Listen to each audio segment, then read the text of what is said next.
आज 22 जानेवारी रोजी प्रभू श्रीराम मंदिर प्राण प्रतिष्ठा सोहळा निमित्त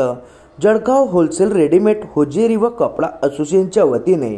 फुले मार्केट समोर प्रभू श्रीराम यांच्या प्रतिमेस पुष्पहार अर्पण करून आरती प्रसाद वाटप करण्यात आले व फटाके फोडून आनंदोत्सव साजरा करण्यात आला। यावेळी असोसिएशनचे अध्यक्ष राजेश जेवलानी, मनोज साहित्य, दीपक मंगवाने, संजय आयानी, धीरज मतानी, राजेश तोराणे, रोहित कुकरेजा, नितीन कुकरेजा, शिवा मेहता, प्रकाश मनदेव, सुशील तलरेजा, उमेश कुकरेजा, कुणाल मतानी, विनोद कटारिया व मार्केट यार्डचे सर्व व्यापारी यावेळी उपस्थित होते।